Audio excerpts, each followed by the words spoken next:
This video I will be showing you how you can change the favicon and title of a React application. Very easily I will show. What you need to do is to follow each and every step what I will show in this video. But before that I just need to remind you, if you have not subscribed my channel, then please subscribe for this kind of coding related videos. So let's start.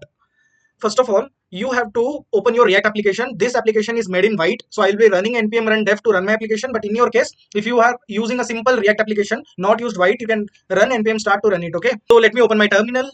Then I will run npm run dev to run my white application. Let me show you first how it looks. You can see right now the favicon is this one and the title is white plus React. It's written, but we need to change it. What we can do, if you are using a white application, you can see the index.html file is here.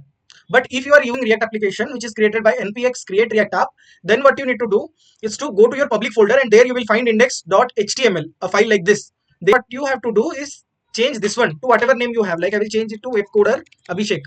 And then if I go to my website and see, here you can see the title of this website changed. Now I have to change the favicon of it.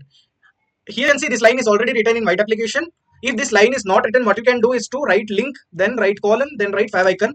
This complete line you have to write. Okay, if you are using any application, if this line is not written, you have to write this complete line what is highlighted right now, and then you have to change this favicon.ico. Okay, here I will change it to favicon.png, and then I'll remove the above line.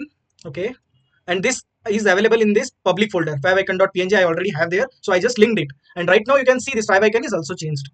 So if you have any doubts, then you can write in our comment section. If this video is helpful to you, please like the video, subscribe the channel for this kind of coding related videos. That's all for today, guys. Thank you for watching.